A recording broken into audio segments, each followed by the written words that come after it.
สวัสดีครับทุกท่านยินดีต้อนรับเข้าสู่กูประดิษฐ์ชาแนลกันอีกครั้งนะครับกูประดิษฐ์ชาแนลพบกับผมนะครับนายแมนกูประดิษฐ์กันอีกเช่นเคยนะครับในวันนี้นะครับก็ในคลิปนี้ผมก็จะมาทำการตอบคำถามกันอีกเช่นเคยนะครับเป็นความคิดเห็นที่ผมมีความคิดว่าน่าสนใจนะครับเดี๋ยวเราจะมาชมกันนะครับว่าเป็นคำถามของท่านใดนะครับในที่นี้นะครับก็นะครับ เดี๋ยวเราตัดภาพนะครับจากตัวกล้องนะครับมาสู่หน้าจอคอมพิวเตอร์กันก่อนในที่นี้นะครับเมื่อกี้เราก็ได้ตอบคำถามของคุณยศชวิริศไปแล้วนะครับถ้าอ่านผิดขออภัยนะครับคราวนี้นะครับก็จะมาถึงคำถามของคุณนะครับคุณนัทวุฒินะครับคุณนัทวุฒิชุนปัญญานะครับถ้าอ่านผิดนะครับขออภัยนะครับคุณนัทวุฒินะครับก็ได้แสดงความคิดเห็นมานะครับก็คือเคยอ่านเจอว่าถ้าจะใช้ไฟ24โวลต์จะต้องเปลี่ยนโพลีฟิลด้วยใช่ไหมครับในที่นี้นะครับผมก็ไม่ได้ตอบนะครับว่าใช่หรือไม่นะครับคำตอบว่าใช่นั้นเนี่ยนะครับก็น่าจะอยู่ข้างล่างนะครับซึ่งในที่นี้นะครับผมก็ได้ทำการนะครับอธิบายรายละเอียดไปนะครับลองมาฟังมาชมกันสักเล็กน้อยนะครับ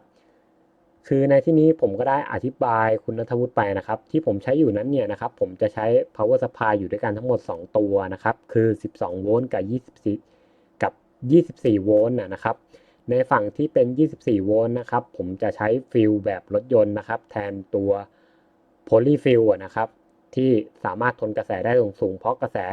จะได้ไหลเยอะมากขึ้นได้นั่นเองนะครับก็คือว่าง่ายๆเขาจะไม่ขาดนั่นเองนะครับคราวนี้นะครับเรามาว่ากันถึงเรื่องของฟิลกันสักหน่อยนะครับส่วนที่เราจะต้องดูนะครับคือ1คือแรงดันไฟฟ้าที่ฟิลทนได้2คือกระแสไฟฟ้าที่ฟิลทนได้3คือเรื่องของความปลอดภัยเมื่อฟิลขาดนะครับ4คือเรื่องของความเร็วในการขาดของฟิลนั่นเองนะครับโดยส่วนใหญ่แล้วนะครับโดยส่วนใหญ่แล้วเราจะดูกันอยู่แค่2อย่างคือแรงดันไฟฟ้าที่ฟิลทนได้กับกระแสไฟฟ้าที่ฟิลทนได้นะครับเพราะฉะนั้นนะครับเราจะต้องดูก่อนว่าเจ้าตัวโพลีฟิลนั้นตัวนั้นๆเนี่ยนะครับทนแรงดันไฟฟ้าได้ที่เท่าไหร่นะครับต่อมาเราก็จำเป็นที่จะต้องดูกระแสไฟฟ้าที่ไหลผ่านตัวโพลีฟิลด้วยนะครับว่าตัวโพลีฟิลตัวนั้นๆเนี่ยนะครับทนกระแสไฟฟ้าที่ไหลผ่านได้เท่าไหร่นั่นเองนะครับซึ่งตัวโพลีฟิลที่อยู่ในบอร์ดแรมนะครับจะมีอยู่ด้วยกันทั้งหมด2ตัวนะครับซึ่งก็จะมีตัวที่1นะครับก็จะเป็นตัวแรกคือโพลีฟิลนะครับเบอร์ MFR 500นะครับซึ่งตัวนี้จะเป็นในส่วนของไฟเลี้ยงบนบอร์ดแรมนะครับและตัวไดสเต็ปมอเตอร์นั่นเองนะครับจะสามารถทนแรงดันได้ที่30โวลต์นะครับและสามารถทนกระแสที่ไหลอย่างต่อเนื่องนะครับได้ที่5แอมป์นั่นเองนะครับต่อมาตัวที่2นะครับก็จะเป็นตัวโพลีฟิลนะครับเบอร์ MFR นะครับขีด1,100นั่นเองนะครับซึ่งตัวนี้นะครับจะเป็นส่วนของไฟเลี้ยงของบอร์ดฮีทเบสนั่นเองนะครับจะสามารถทนแรงดันได้ที่นะครับ16โวลต์ VDC นั่นเองนะครับและสามารถทนกระแสได้ที่11แอมป์นะครับเพราะฉะนั้นนะครับถ้าใช้ไฟ24โวลต์นะครับผลที่ตามมาคือบอร์ดแลมป์จะสามารถทำงานได้ปกตินะครับแต่จะมีปัญหาในส่วนของการทำความร้อนของตัวบอร์ดฮีทเบสนั่นเองนะครับเพราะเนื่องจากว่านะครับตัวโพลีฟิล MFR 1,100นั้นเนี่ยนะครับสามารถทนแรงดันได้ที่12โวลต์เมื่อเราใช้แรงดันไฟนะครับหรือ power supply ที่มีสเปคสูงกว่า16โวลต์ก็คือ24โวลต์นั่นเองนะครับตัวโพลีฟิลนะครับก็จะขาดนั่นเองนะครับเพราะฉะนั้นนะครับตัวโพลีฟิลของ heat base นั้นเนี่ยนะครับจำเป็นจะต้องเปลี่ยนนะครับเมื่อเราใช้เจ้าตัว power supply ที่เป็น24โวลต์นะครับส่วนตัวโพลีฟิลนะครับ MFR 500นั้นเนี่ยนะครับสามารถทนแรงดันได้ถึง30โวลต์นะครับจึงไม่จำเป็นต้องเปลี่ยนที่ไฟที่24โวลต์นั่นเองนะครับในที่นี้นะครับผมก็ได้ทิ้งท้ายเอาไว้นะครับในความคิดเห็นนี้นะครับผมว่าน่าสนใจทำไปเป็นคลิปนะครับแล้วก็ขอขอบคุณคุณณัฐวุฒิมากๆนะครับที่สอบถามคำถามเพราะ สอบถามเข้ามานะครับเพราะว่าผมไม่ได้อธิบายในส่วนนี้เอาไว้นั่นเองนะครับยังไงในที่นี้นะครับก็ขอขอบคุณคุณณัฐวุฒิมากนะครับในที่นี้นะครับเดี๋ยวเราจะมาเสริมเพิ่มเติมกันอีกสักเล็กน้อยนะครับในที่นี้ผมขอจะตัดไปที่กล้องก่อนนะครับในที่นี้นะครับผมก็จะนำตัว Polyfill มาให้ทุกท่านได้ดูกันนะครับตัว Polyfill นะครับก็นะครับจะเป็นลักษณะอย่างนี้นะครับบางท่านอาจจะเรียก Polyfill บางท่านอาจจะเรียกฟิลเฉยๆนะครับบางท่านอาจจะเรียกชื่อเต็มนะครับ PTC Fill นะครับหรือต่างๆก็แล้วแต่นะครับแต่ให้เข้าใจกันง่ายๆนะครับว่ามันคือฟิลนะครับฟิลแบบนี้นะครับก็จะเป็นฟิลที่เป็นลักษณะนะครับขาสามารถเชื่อมต่อลงไปที่เขาเรียกว่าเพจทูโฮนะครับก็คือมีขาที่เราสามารถที่จะทำการบักกีได้เลยนั่นเองนะครับในที่นี้นะครับผมขอปรับโฟกัสกล้องสักเล็กน้อย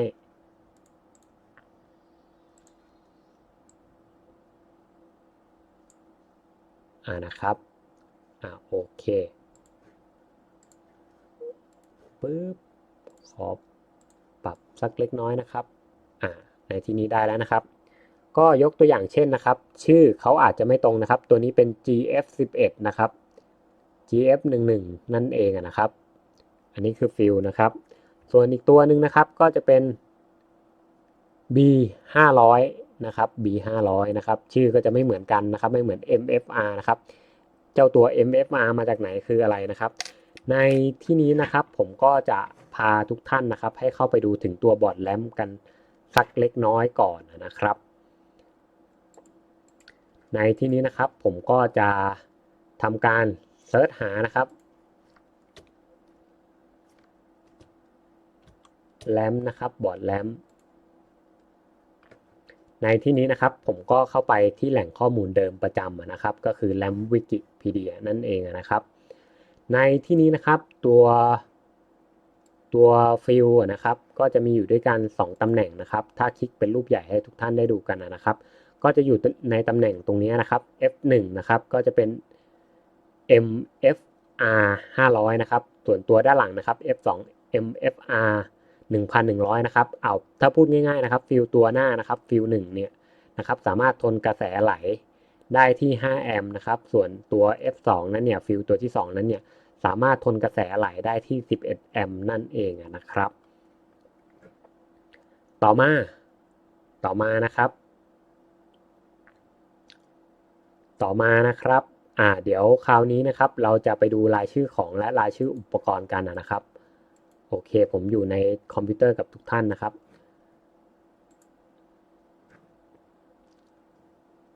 รายชื่อของและรายชื่ออุปกรณ์นะครับ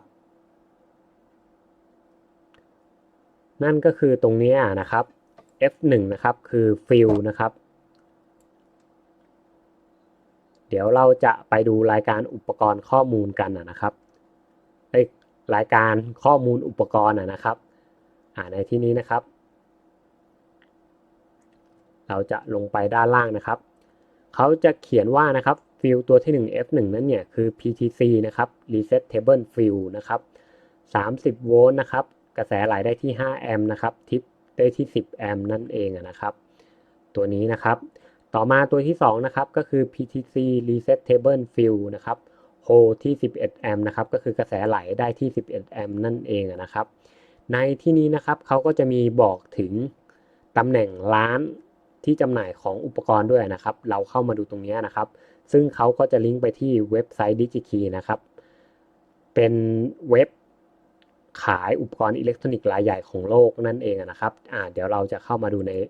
ส่วนของเว็บนี้กันนะครับในเว็บนี้นะครับเป็นเว็บของ DigiKey นะครับเขาก็จะบอก DigiKey Number Part นะครับก็คือรหัสในการซื้อของ DigiKey เขานะครับตัวนี้นะครับบริษัทอะไรผลิตนะครับโบลัสหรือเปล่าไม่แน่ใจนะครับอ่านผิดขออภัยนะครับแล้วก็รุ่นนะครับเป็นรุ่นไหนนะครับพาร์ทนัมเบอร์ไหนนะครับ description คือรายละเอียดนะครับเป็น fill resetable hole นะครับ5แอมป์นั่นเองนะครับในที่นี้นะครับในการใช้อุปกรณ์อิเล็กทรอนิกส์อะไรแต่ละอย่างนั้นเนี่ยนะครับผมก็จำเป็นที่จะต้องดู Data Sheet สม่ำเสมอนะครับเวลาเราจะเลือกซื้อของอุปกรณ์อิเล็กทรอนิกส์อะไรต่างๆก็แล้วแต่นั่นเองนะครับในที่นี้นะครับเราก็เข้าไปดูกันเลยนะครับในส่วนของ Data Sheet นะครับในตัว Data Sheet นะครับเขาก็จะบอกสเปคเอาไว้ว่านะครับเขาสามารถที่จะทนกระแสได้เท่าไหร่นะครับแล้วก็จะทน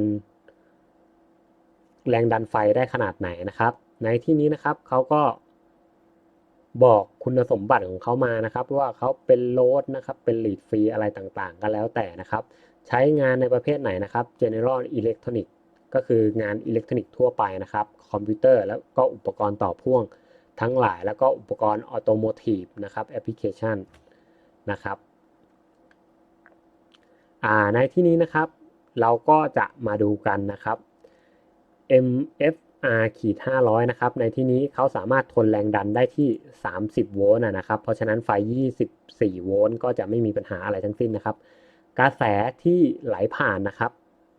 กระแสที่ไหลผ่านนั้นเนี่ยนะครับเขาก็จะสามารถให้กระแสไหลผ่านได้อย่างต่อเนื่องนะครับที่กระแส5แอมป์นั่นเองนะครับ I-tip นะครับก็จะอยู่ที่10แอมป์นั่นเองนะครับส่วนกระแสที่เขาสามารถไหลได้สูงสุดในช่วงระยะเวลาสั้นๆนะครับก็จะอยู่ที่40แอมป์นั่นเองนะครับ iMac ต่อมานะครับไปดูที่ MFR 1100นะครับเขาจะสามารถทนแรงดันได้ที่16โวลต์นั่นเองนะครับเพราะฉะนั้นถ้าเราใช้แรงดันไฟนะครับในส่วนนี้เป็น24โวลต์นั้นเนี่ยนะครับก็จะทำให้ฟิวขาดนั่นเองนะครับคราวนี้เรามาดูส่วนกระแสกันนะครับกระแสที่ไหลต่อเนื่องนะครับก็จะอยู่ที่11แอมป์นั่นเองนะครับบางท่านอาจจะแย้งมาว่าเฮ้ยเมื่อคลิปที่แล้วเนี่ยนะครับแรงดันไฟนะครับที่เราทำการคำนวณได้จากตัว heat base นะครับที่ผมได้เขียนเอาไว้นะครับมันกินไฟตั้ง12เกือบ13แอมป์นะครับและทำไมฟิวใช้แค่11แอมป์นะครับในที่นี้นะครับเราจะมาดูกันนะครับอันนี้นะครับจะเป็นในการส่วนของการคำนวณนะครับซึ่งกระแสที่เขากินนะครับก็จะอยู่ประมาณนี้นะครับ 12.63 ถึง 13 แอมป์นั่นเองนะครับเพราะฉะนั้นการเลือกใช้อุปกรณ์นั้นเนี่ยนะครับเราก็จะต้องดูด้วยนั่นเองนะครับบางท่านถามว่าเอ้ยผมก็ใช้บอร์ดนี้แต่ทำไมฟิวผมไม่ขาดนะครับเพราะเนื่องจากว่านะครับเจ้าตัวไมโครคอนโทรลเลอร์นะครับแล้วก็ในตัวเฟิร์มแวร์นั้นเนี่ยนะครับเขาจะสั่งการจ่ายไฟนะครับให้กับเจ้าตัว MOSFET นะครับเป็นลักษณะ Punch Width Modulate นะครับหรือ PWM นั่นเองนะครับเพราะฉะนั้นเขาจะไม่ได้จ่ายแบบปล่อย12โวลต์เข้ามาเต็มที่ตรงๆนะครับเขาก็จะจ่ายเป็นลักษณะเพามาเรื่อยๆนั่นเองนะครับเพราะฉะนั้นนะครับกระแสที่ไหลนั้นเนี่ยนะครับมันก็เหมือนกับถูกคอนโทรลแล้วก็ถูกควบคุมเอาไว้นั่นเองนะครับแต่ถ้าจะให้ดีนะครับถ้าจะให้กระแสไหลผ่านได้ดีนั้นเนี่ยนะครับผมก็แนะนำว่าให้เปลี่ยนฟิลซะนะครับให้เป็นฟิลรถยนต์แบบที่ผมทำอยู่นะครับซึ่ง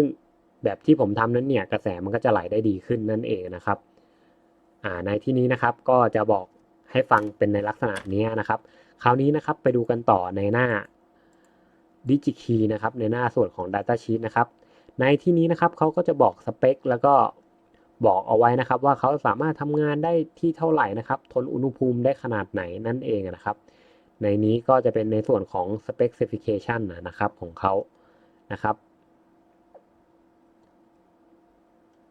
อันนี้ก็คือในส่วนของฟิลนะครับในส่วนของฟิลนั่นเองนะครับ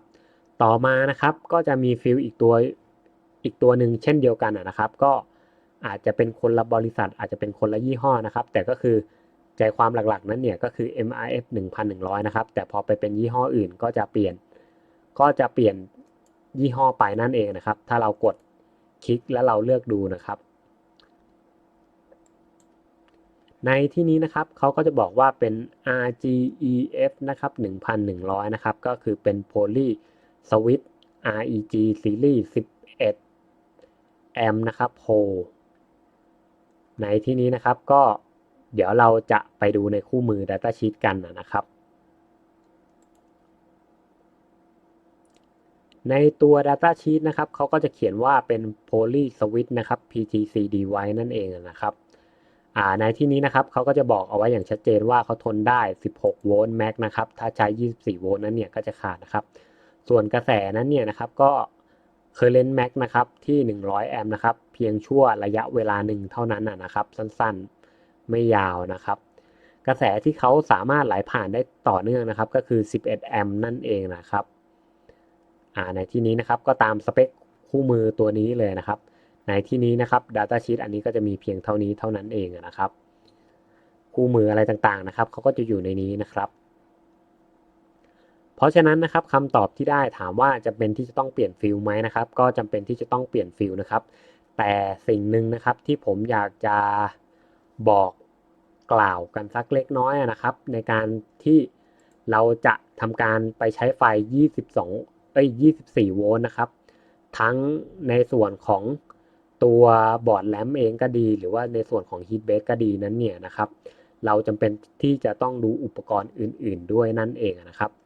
ถามว่าเราจะต้องดูอุปกรณ์ตัวไหนอีกนะครับเพราะเนื่องจากว่านะครับในบอร์ดแลมป์นะครับในตัวบอร์ดแลมป์นั้นเนี่ยนะครับเขาก็จะใช้ไฟนะครับที่เป็นไฟ5โวลต์นะครับเอาไว้เลี้ยงบอร์ด Arduino ด้วยนั่นเองนะครับเพราะฉะนั้นถ้าเราจ่ายไฟ24โวลต์เข้ามานะครับตัวที่ทำการแปลงไฟนะครับบนบอร์ดในที่นี้นะครับผมจะเปิดให้ดูบอร์ดนี้กันก่อนนะครับเนื่องจากบนบอร์ดแลมป์นะครับเขาจะไม่มีการแปลงไฟ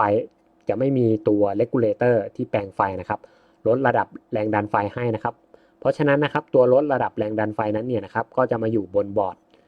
Arduino นั่นเองนะครับซึ่งตัวนี้เป็นเบอร์ IC เบอร์1117นะครับแล้วก็ที่5โวลต์นั่นเองนะครับซึ่งเขาเป็นโลดับโวลต์นะครับถ้าเราใช้แรงดันนะครับที่สูงมากแล้วเราทำการลดลงมานะครับที่เหลือเป็น5โวลต์นะครับบนบอร์ดนี้นั้นเนี่ยนะครับผลที่ตามมานะครับก็จะทำให้เจ้าตัวเลกูเลเตอร์ตัวนี้นะครับเกิดอาการร้อนจัดนั่นเองนะครับเพราะฉะนั้นนะครับในการเชื่อมต่อตัวเครื่อง 3D printer ของผมนั้นเนี่ยนะครับก็จะใช้ไฟ12โวลต์นะครับอยู่1ช่องแล้วก็จะใช้ไฟ24โวลต์อีก1ช่องนั่นเองนะครับ12โวลต์นะครับก็จะเอาไว้ทำการนะครับเลี้ยงตัวบอร์ดแลมป์นะครับตัวบอร์ด Arduino นั่นเองนะครับแล้วก็ Driver Step Motor นั่นเองนะครับแต่ถ้านะครับถ้าเป็นในส่วนของ Heat Base นั้นเนี่ยนะครับผมก็จะใช้เป็นไฟ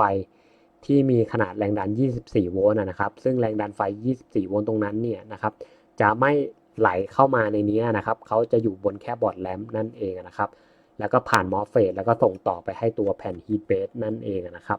เพราะฉะนั้นนะครับถ้าท่านใดใช้ไฟ24โวลต์ก็ระวังกันสักเล็กน้อยนะครับถ้าให้ผมแนะนำนะครับก็แยกกันจะดีกว่านั่นเองนะครับก็แยกในที่นี้นะครับก็คือแยกไฟ12โวลต์นะครับให้เลี้ยงบอร์ด Arduino กับบอร์ดแลมป์แล้วก็ Driver Step Motor ที่อยู่บนบอร์ดแลมป์นั่นเองนะครับส่วนไฟ24โวลต์นั้นเนี่ยนะครับก็ให้เลี้ยงเป็นเจ้าตัวแผ่น Heat Base ไปเท่านั้นเองนะครับก็ในที่นี้นะครับก็ในคลิปนี้ก็คงจะจบไปที่เพียงเท่านี้นะครับในการอธิบายเรื่องของฟิลนะครับก็ผมก็ไม่ได้อธิบายไปนะครับหลายท่านเห็นผมเปลี่ยนฟิลไปเลยเป็นฟิลรถยนต์นะครับในที่นี้นะครับผมขอเสริมอีกนิดนึงไหนๆคลิปก็ยาวแล้วนะครับในส่วนรายละเอียดนะครับ1นะครับที่ผมได้แสดงความคิดเห็นเข้าไปนะครับในเรื่องของคราวนี้ที่จะมาว่ากันถึงเรื่องของฟิลนะครับส่วนที่เราจะต้องมาดูนะครับ1คือแรงดันที่ฟิลทนได้นะครับเขาก็จะมีเขียนบอกเอาไว้ที่ตัวฟิลนะครับ2คือกระแสที่ฟิลจะทนได้นั่นเองนะครับกระแสที่ไหลผ่านฟิลนะครับจะทนได้เท่าไหร่3คือเรื่องของความปลอดภัยเมื่อฟิลขาดนะครับ4คือเรื่องของความเร็วในการขาดของฟิลนะครับคราวนี้ผมจะมาพูดแยกกันทีละข้อนะครับในเรื่องของแรงดันไฟนะครับของตัวฟิลนั้นเนี่ยนะครับเราก็จะดูได้จากสเปคนะครับของตัวฟิลชนิดนั้นๆนั่นเองนะครับในที่นี้นะครับผมก็จะหยิบฟิลมาให้ทุกท่านได้ชมกันนะครับฟิลในที่นี้นะครับฟิลตรงนี้นะครับเป็นฟิลรถยนต์นะครับซึ่งรถยนต์นะครับก็จะใช้แบตเตอรี่ที่12โวลต์นะครับแต่โดยส่วนมากแล้วนั้นเนี่ยนะครับตัวฟิลนั้นเนี่ยจะทนแรงดันได้สูงมากกว่านั้นนะครับเพราะว่ายกตัวอย่างเช่นนะครับในรถบรรทุกเขาก็จะใช้ ไฟ24โวลต์ได้เช่นเดียวกันนะครับโดยส่วนมากนะครับรถก็จะใช้ไฟตั้งแต่14โวลต์นะครับ24โวลต์แล้วก็เป็นที่48โวลต์นั่นเองนะครับอันนี้ก็ต้องขึ้นอยู่กับขนาดแรงดันด้วยนะครับว่าฟิลที่ท่านซื้อมานั้นเนี่ยนะครับมีขนาดแรงดันเท่าไหร่นั่นเองนะครับแต่โดยส่วนมากฟิลรถยนต์นะครับก็12ถึง24โวลต์นั่นเนี่ยนะครับใช้ได้อย่างสบายมากนั่นเองนะครับแต่ถ้าเป็นตัวพวกฟิลหลอดแก้วนะครับถ้าเป็นพวกฟิลหลอดแก้วนั้นเนี่ยนะครับเราก็จะเป็นที่จะต้องดูโวลต์แล้วก็กระแสด้วยนั่นเองนะครับในตอนซื้อมานะครับเพราะว่าตอนที่เราซื้อมานั้นเนี่ยฟิลพวกนี้นั้นเนี่ยนะครับจะขายเป็นกล่องนะครับเราก็จำเป็นที่จะต้องดูที่ข้างตัวกล่องด้วยนะครับว่าเขาทนแรงดันได้เท่าไหร่และก็กระแสเท่าไหร่นั่นเองนะครับถ้าท่านใดไม่มีกล่องนะครับให้สังเกตจากตัวถังนะครับตัวถังด้านข้างนะครับเขาก็จะมีการพิมพ์นะครับเอาไว้อยู่ว่านะครับเขาจะทนแรงดันหรือกระแสได้เท่าไหร่นั่นเองนะครับในที่นี้นะครับด้านข้างตรงนี้นะครับเลข1เลข0นะครับแล้วก็ตัว A นะครับ10แอมป์นั่นเองนะครับแต่แรงดันนะครับในที่นี้ก็ไม่ได้บอกนะครับว่าเท่าไหร่นั่นเองนะครับเรามาดูขั้วอีกข้างหนึ่งนะครับก็สังเกตนะครับเห็นได้ว่าจะไม่มีโวลต์บอกนะครับอันนี้ก็ต้องระวังนะครับเพราะฉะนั้นเราจำเป็นที่จะต้องรู้นั่นเองนะครับคราวนี้นะครับมาฟิลอีกตัวนะครับฟิลอีกตัวตรงนี้นะครับเขาก็จะเขียนเอาไว้นะครับด้านข้างนะครับทนได้1แอมป์นะครับแรงดันไฟนะครับเขาเขียนเอาไว้ที่220โวลต์นะครับถ้าเห็นนะครับตรงนี้นะครับ220โวลต์นั่นเองนะครับตัว V นะครับเลข2ตรงกลางอาจจะเห็นไม่ค่อยชัดเจนนะครับอันนี้ก็เป็นฟิลนะครับฟิลที่ใช้กันนะครับเราก็จำเป็นที่จะต้องดูทั้งเรื่องของแรงดันและก็กระแสด้วยนั่นเองนะครับ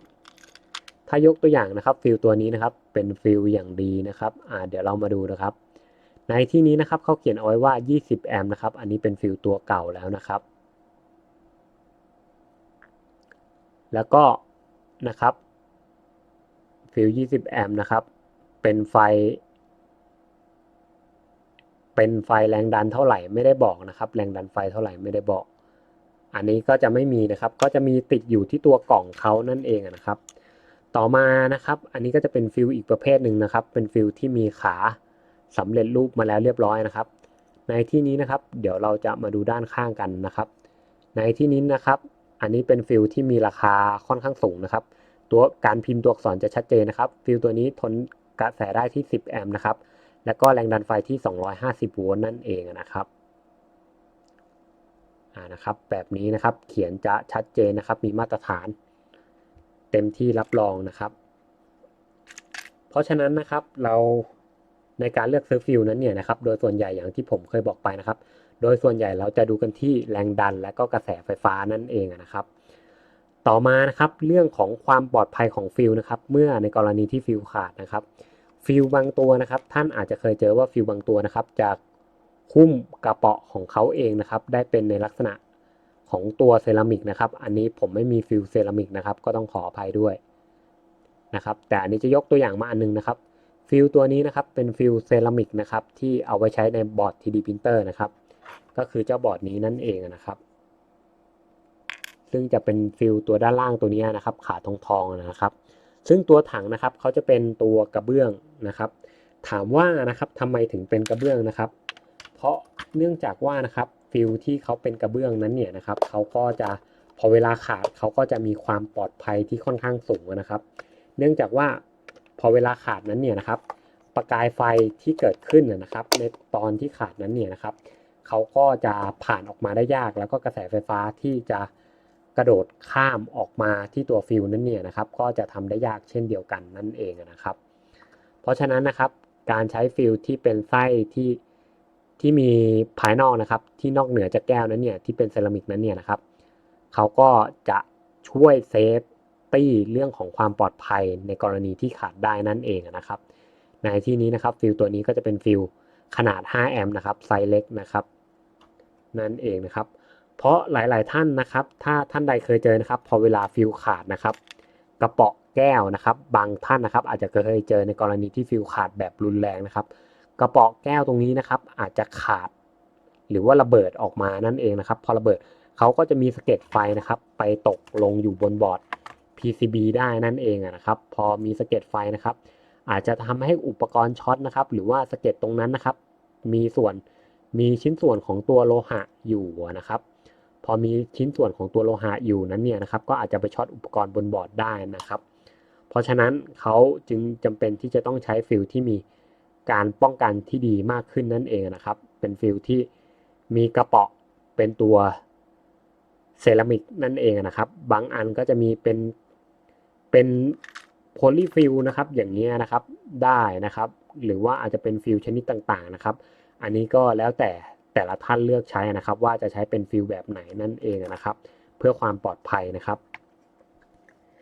คราวนี้นะครับเรามาดูฟิลรถยนต์กันบ้างนะครับฟิลรถยนต์นะครับก็ในกรณีที่ขาดนะครับถ้าเป็นซ็อกเก็ตที่ติด PCB นั้นเนี่ยนะครับก็จะเป็นแบบนี้นะครับพอเวลาเขาขาดนะครับเขาก็จะวาบข้างในนะครับเขาก็จะมีพลาสติกป้องกันเอาไว้อยู่ชั้นหนึ่งนะครับซึ่งพลาสติกตรงนี้ก็กันได้ในระดับหนึ่งนะครับถ้าเราใช้ในลักษณะฟิลใช้งานที่ผิดประเภทนะครับการสปาร์กอาจจะเกิดขึ้นได้นั่นเองนะครับพอสปาร์กแล้วนั่นเนี่ยนะครับพลาสติกตรงนี้ก็จะระเบิดออกมานั่นเองนะครับเพราะเนื่องจากว่าเขาโดนแรงดันส่งอะไรอย่างเงี้ยนะครับเพราะฉะนั้นฟิลที่เราใช้นะครับก็จำเป็นที่จะต้องเขาเรียกว่ามีคุณภาพในการใช้งานกันสักหน่อยนะครับเพื่อป้องกันนะครับไม่ให้ฟิลเขามีปัญหาได้นั่นเองนะครับในกรณีที่ขาดนะครับอันนี้ก็จะเป็นฟิลทั่วไปนะครับที่ผมซื้อตามร้านขายก่อสร้างนะครับก็ถามว่าสามารถใช้งานได้ไหมนะครับก็สามารถใช้งานได้นั่นเองนะครับคราวนี้นะครับอีกเรื่องหนึ่งที่ผมจะมาพูดซ้ำนะครับคือในกรณีที่ฟิลขาดนะครับฟิลนะครับผมได้รับคำแนะนำมาจากพี่คนหนึ่งนะครับฟิลมันก็ลักษณะการทำงานมันก็จะเหมือนกันหมดนะครับถ้าเราไม่ได้แยกเรื่องของความปลอดภัยกับเรื่องของความเร็วในการขาดนะครับเรื่องของความเร็วในการขาดนะครับถามว่ามันมีส่วนตรงไหนอะไรยังไงมั่งนะครับความเร็วในการขาดของฟิลนะครับฟิลถ้าขาดเร็วหรือขาดช้านั้นเนี่ยนะครับมีผลต่ออะไรบ้างนะครับ1เลยนะครับมีผลต่ออุปกรณ์นะครับที่ต่อเข้ากับในวงจรนั้นนั่นเองนะครับถ้าฟิลขาดช้านะครับกระแสไฟหรือแรงดันไฟที่เกินยังไหลผ่านได้นั้นเนี่ยนะครับอาจจะส่งผลให้นะครับอุปกรณ์ตัวอื่นๆพังได้นั่นเองนะครับยกตัวอย่างเช่นนะครับถ้าเป็นในกรณีของฟิลที่ขาดช้านะครับในที่นี้ผมยกตัวอย่างนะครับถ้าเป็นฟิลที่ขาดช้านะครับถ้าเขาเจอแรงดันไฟ13โวลต์นะครับเขาอาจจะยังไม่ขาดนะครับเกือบกำลังจะขาดเพราะฉะนั้นแรงดันไฟ13โวลต์นะครับก็จะไหลเข้ามาสู่บอร์ดนะครับอาจจะทำให้อุปกรณ์ที่อยู่ภายในบอร์ดนั้นเนี่ยนะครับพังได้นั่นเองนะครับเพราะฉะนั้นเรื่องการขาดของฟิลนั้นเนี่ยนะครับจะเร็วจะช้าขึ้นอยู่กับคุณสมบัติของการใช้งานนั่นเองนะครับเพราะฉะนั้นผู้ที่ออกแบบวงจรนั้นเนี่ยนะครับก็จำเป็นที่จะต้องเลือกใช้ฟิลให้ถูกประเภทและให้เหมาะสมนั่นเองนะครับในที่นี้นะครับก็พูดถึงเรื่องของการขาดเร็วขาดช้ากันไปแล้วนะครับคราวนี้พูดถึงเรื่องฟิลกันบ้างนะครับถ้าฟิลขาดนะครับถ้าเราสามารถที่จะหาอุปกรณ์ทดแทนได้นะครับยกตัวอย่างเช่นนะครับถ้าฟิลตัวเล็กขาดนะครับท่านบอกว่าเฮ้ยจำเป็นจะต้องไปซื้อฟิลตัวเล็กไหมแล้วจะไปซื้อที่ไหนล่ะนะครับจะต้องลงทุนซื้อถึงต่างประเทศเลยหรือนะครับมันก็ไม่จำเป็นนะครับเพียงแค่ท่านลองประยุกต์ดูนะครับในที่นี้นะครับผมก็ได้ประยุกต์นะครับใช้ฟิลรถยนต์นะครับที่มีขนาด5แอมป์นะครับก็ทำการบักกีนะครับลงไปที่ตัวฟิลที่ขาดแล้วนะครับตัวที่เป็นฟิลเซรามิกตัวนี้นะครับแล้วก็บักกีขาลงไปแบบนี้นะครับถ้าท่านเห็นนะครับก็จะมีตะกั่วบักกีอยู่นะครับเชื่อมต่อลงไปแบบนี้แล้วพอเวลาใช้งานนะครับผมก็จะเสียบแทนลงไปนะครับซึ่งเมื่อก่อนนี้นะครับผมก็ได้ใช้วิธีนี้นะครับก่อนที่จะสั่งฟิลตัวใหม่จากต่างประเทศเข้ามานะครับซึ่งฟิลบางตัวนั้นเนี่ยนะครับมันก็เป็นฟิลแปลกๆหาซื้อก็ค่อนข้างที่จะยากลำบากนะครับไปหาซื้อก็ต้องขวนขวายหาซื้อนะครับในประเทศอาจจะไม่มีต้องไปซื้อต่างประเทศอะไรอย่างเงี้ยนะครับมันก็ลำบากนั่นเองนะครับเพราะฉะนั้นนะครับก็ใช้เป็นในลักษณะของการประยุกต์ดัดแปลงได้นั่นเองนะครับซึ่งในที่นี้นะครับในตัวบอร์ดแรมผมนั้นเนี่ยนะครับผมก็ได้ดัดแปลงไปแล้วนั่นเองนะครับคือใช้ฟิลที่ทนได้20แอมป์นะครับใส่เข้าไปที่ตัวบอร์ดแรมนั่นเองนะครับถ้าท่านใดได้ไปดูคลิปของเก่านะครับก็จะเห็นว่า บอร์ดแรมของผมแต่ละบอร์ดนั้นเนี่ยนะครับก็จะใส่ฟิลเป็นแบบนี้นั่นเองนะครับเพราะเนื่องจากว่านะครับบอร์ดฮีทเบสของผมนั้นเนี่ยนะครับใช้แรงดันไฟที่24โวลต์แล้วก็ใช้กระแสที่ค่อนข้างสูงนะครับ14-15แอมป์นั่นเองนะครับเพราะฉะนั้นเนี่ยนะครับผมก็เลยเปลี่ยนนะครับมาเป็นฟิลรถยนต์นั่นเองนะครับในที่นี้นะครับก็หมดแล้วนะครับในคลิปของเรื่องการขยายความเรื่องของฟิลนะครับในที่นี้นะครับผมก็ขอขอบคุณนะครับคุณณัฐวุฒินะครับชุนปัญญานะครับถ้าอ่านผิดขออภัยนะครับอีกครั้งหนึ่งนะครับในคลิปนี้นะครับในความคิดเห็นนี้นั่นเองนะครับเมื่อ1สัปดาห์ที่ผ่านมานั่นเองนะครับก็ในคลิปนี้นะครับก็จบกันไปแล้วนะครับเรื่องของฟิลนะครับตัว Poly Switch Fill นั่นเองนะครับหรือ PTC นะครับก็ในที่นี้นะครับก็ขอได้รับความขอบคุณนะครับจากผมนายแมนกูประดิษฐ์นะครับถ้าท่านใดไม่เข้าใจตรงไหนสงสัยนะครับมีอะไรอยากที่จะเพิ่มเติมนะครับก็แสดงความคิดเห็นกันเข้ามาได้นั่นเองนะครับก็สำหรับคลิปนี้นะครับก็ขอได้รับความขอบคุณนะครับจากผมนายแมนกูประดิษฐ์นะครับก็อย่าลืมกดไลค์กด Subscribe นะครับเป็นกำลังใจให้กันนะครับสำหรับคลิปนี้นะครับก็หวังว่าคงจะได้ความรู้ไม่มากก็น้อยนะครับความรู้นะครับไม่มีวันหมดนะครับเพียงแค่เราศึกษานะครับแล้วก็เราแจกจ่ายความรู้ให้กับท่านอื่นไปนั่นเองนะครับก็ในที่นี้นะครับก็ขอลากันไปก่อนนะครับพบกันใหม่คลิปหน้านะครับจะเป็นคลิปอะไรนะครับอย่าลืมติดตามนะครับสำหรับคลิปนี้ลากันไปก่อนนะครับสวัสดีครับขอได้รับความขอบคุณนะครับจากผมนายแมนกูประดิษฐ์พบกันใหม่คลิปหน้าสวัสดีครับ